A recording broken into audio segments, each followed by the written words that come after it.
आइए दोस्तों, छोटे और बड़े सभी को नमस्कार। आज 5 जून 2025 दिन बृहस्पतिवार। चलते हैं कुछ यादों की दुनिया में, जिसका मैंने नाम दिया है मेरी कहानी और मेरी ही जुबानी। क्योंकि मेरी कहानी कहने वाला दूसरा कोई नहीं है और मेरी कहानी को मुझसे बेहतर कोई कह भी नहीं सकता।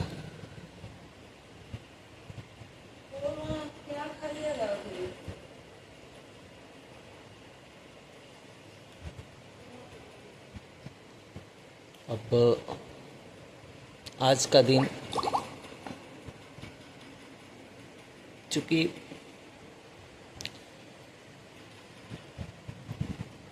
कुछ ऐसी भी यादें हैं जिनको हम यादें नहीं कह सकते, वो हमारे मस्तिष्क में पड़ी हुई हैं और मुझे उद्वेलित करती हैं। इसी में एक घटना है जो 2010 में मेरे साथ हुई थी। चलिए उसी घटना का जिक्र आज करते हैं। मेरे जीवन में हमेशा उतार चढ़ाव रहा। 2010 का साल था। पुनः हाथ में पैसे नहीं थे, जैसा कि अक्सर मेरे साथ हो जाया करता था। लेकिन कुछ पैसे थे।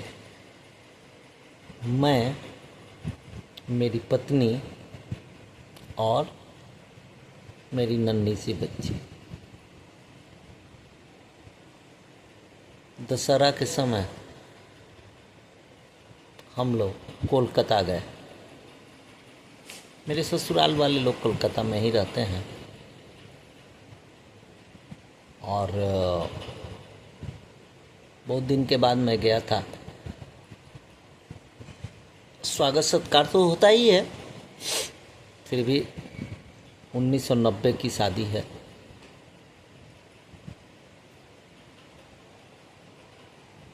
दो 2010 मतलब 20 साल शादी के गुजरने के बाद आपको वो मान सम्मान नहीं रहता है, या फिर आपको नहीं भी लेना चाहिए। दोनों बातें होती हैं। मेरी पत्नी अभी घरेलू महिला ही थी। 2010 में मैं कंप्यूटर का बहुत काम करता था।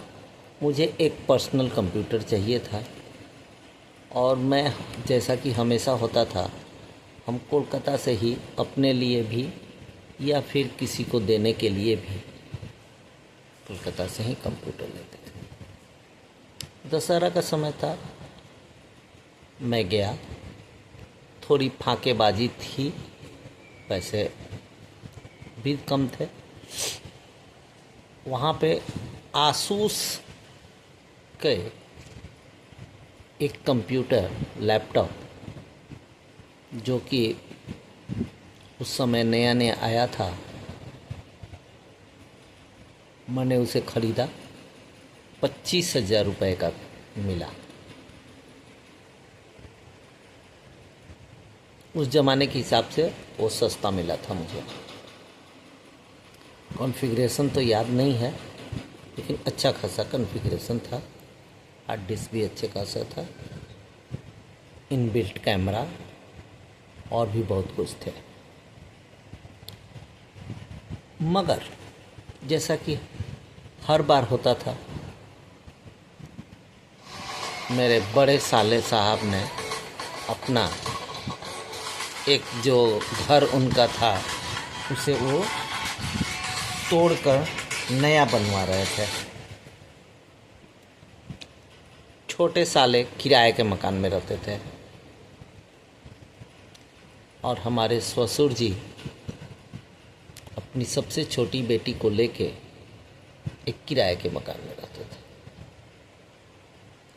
रेलवे स्टेशन पे ही मैंने तय किया कि हम कोलकाता जा रहे हैं, दशहरा घूमने जा रहे हैं, पापा के पास ही रहेंगे, मैंने ससुर जी के यहाँ। लेकिन कोलकाता में चूँकि वो जहाँ रहते थे वो भी घर रहने लायक नहीं था, हम लोगों के रहने लायक नहीं था। लेकिन मेहमान थे हम, जैसे तैसे उसमें गुजारा हुआ। सबसे छोटी साली की शादी हो चुकी थी और उसी साल उसे एक सुंदर सी प्यारी सी बिटिया का जन्म हुआ था।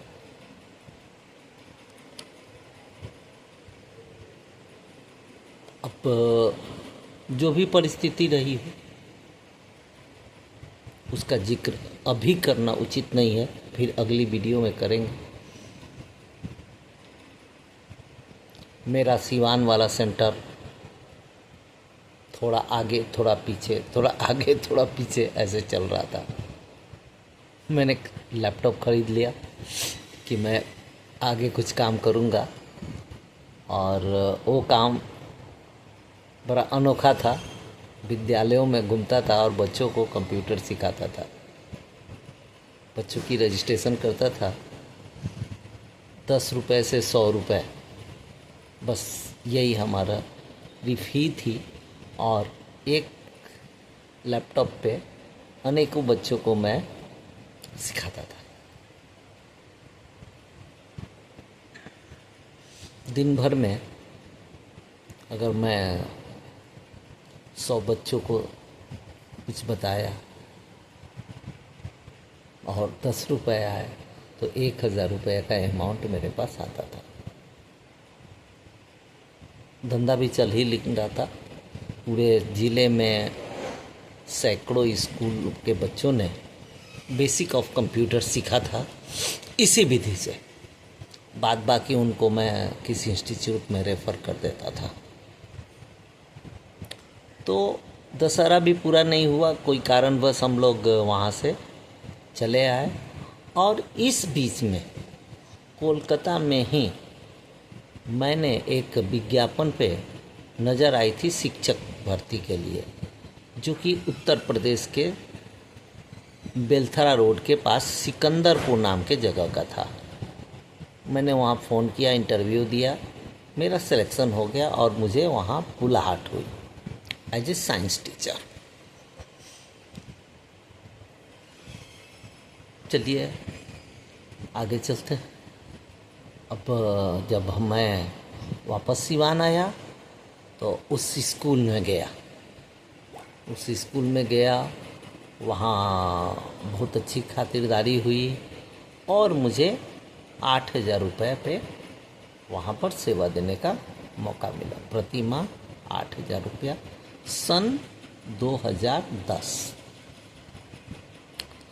अमाउंट कोई बुरा नहीं था, रहने और खाने की व्यवस्था थी, सारे पैसे बचने ही थे। और संयोग से उसने मेरी पत्नी को भी वहीं पे नौकरी दे दी। तो मैं, मेरी पत्नी और छोटी बिटिया, 3 आदमी वहाँ रहते थे।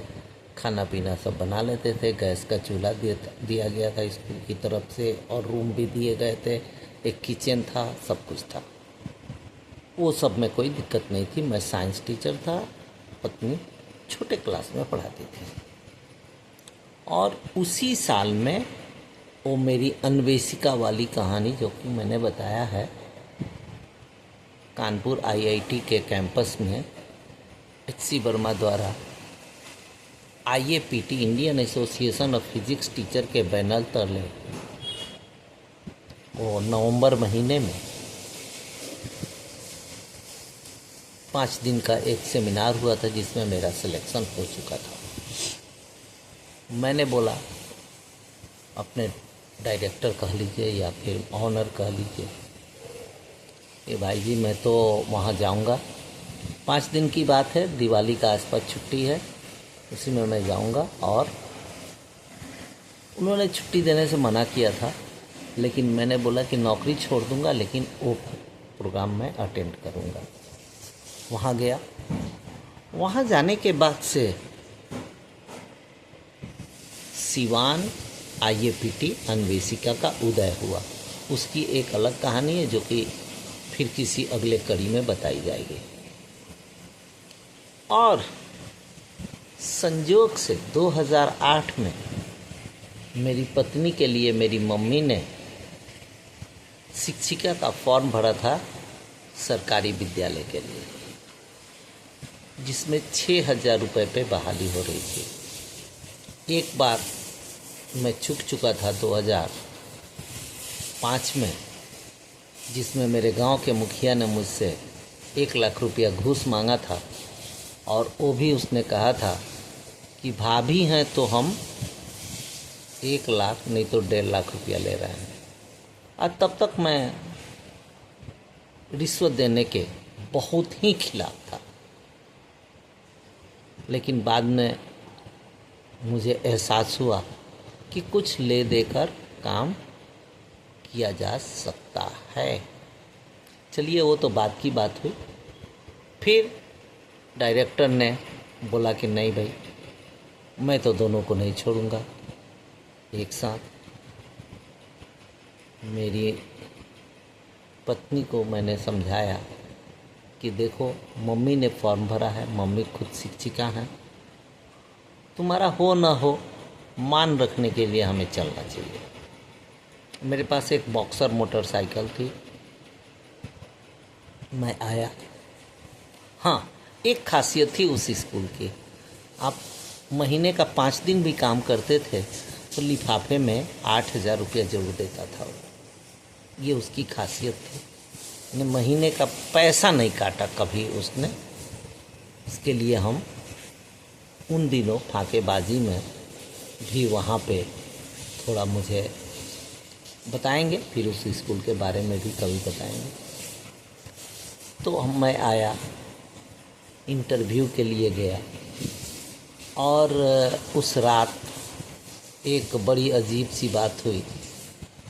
40 सीट थे, 38 व्यक्ति उपस्थित थे, और आपस में BDO और ब्लॉक डेवलपमेंट ऑफिसर और BO या फिर वो प्रखंड प्रमुख, जो कि महिला थीं, आपस में पैसे के लेन देन के लिए जूते चप्पल चले थे। महिला जो थीं, उन्होंने चप्पल चला के BDO साहब को मार दिया था। और BDO साहब का ऐलान था कि अब इसमें हम एकदम उन्हीं कैंडिडेट का करेंगे जो जिनविन है, सही फॉर्म भरे हैं। और प्रखंड हसनपुरा में पहली बार बिहार में मुझे लगता है कि उसने अनाउंस किया कि 38 कैंडिडेट हैं और 40 सीट है, कोई भी नहीं जाएगा, सबकी बहाली होगी। और मेरी पत्नी की भी बहाली उसी समय दिसंबर महीने के 2010 में हो गई, और आज वो एक सक्षमता पास, प्रधान शिक्षक पास वो शिक्षक हैं, और उनका एक अच्छा खासा नाम है। आज 15 साल बीत रहे हैं शिक्षा जगत में, अपने ब्लॉक में उनका अच्छा खासा नाम है। और मैं भी अन्वेषिका बहुत अच्छा से चला रहा हूँ। सिवान IAPT अन्वेषिका, ये भारत में 31 अन्वेषिकाओं की श्रृंखला में एक कड़ी है। और अन्वेषिका भारत यात्रा का एक पड़ाव भी होने वाला है, जो कि जम्मू कश्मीर के उधमपुर से चलते हुए सिवान भी आएगा, क्योंकि सिवान, पटना, आरा और मुंगेर, ये 4 अन्वेषिकाएँ बिहार में हैं। लखनऊ, कानपुर बरौत, आगरा और औरैया, ऐसे कुछ सेंटर उत्तर प्रदेश में भी हैं। तो उत्तर प्रदेश के बाद जब बिहार की सीमा में ये आएगा तो मेरी नैतिक जिम्मेवारी होगी समन्वयक होने के नाते उस मसाल का मैं अगुवाई करूं। और सिवान में अब कितने दिनों तक रहेगी इसका निर्णय हमारे नानी national Anveshika network of India के राष्ट्रीय संयोजक पद्मश्री श्री हरीश चंद्र वर्मा जी करेंगे।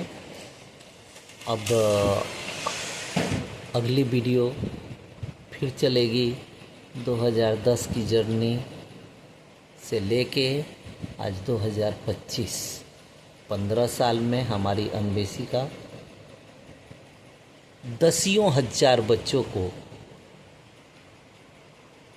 भौतिकी के बारे में गाइडलाइन दे चुकी है। छोटे छोटे प्रयोगों से हम लोग बच्चों को कुछ गाइडलाइन देते हैं और 9वीं, 10वीं, 11वीं और 12वीं के कक्षा के विद्यार्थी इसमें मेरी अन्वेषिका में बढ़ चढ़ के हिस्सा लेते हैं। बड़े क्लास के बच्चों से मैं इंटरेक्ट नहीं हो पाता क्योंकि ग्रेजुएशन में फिज़िक्स लेके पढ़ने वाले बहुत कम बच्चे मिलते हैं और वो इंटरेस्ट भी नहीं रखते हैं। तो चलिए आज का वीडियो यहीं समाप्त करते हैं, फिर मिलेंगे। जय हिंद, जय राधे, जय कृष्णा, जय श्री राम। आप सभी को प्रणाम।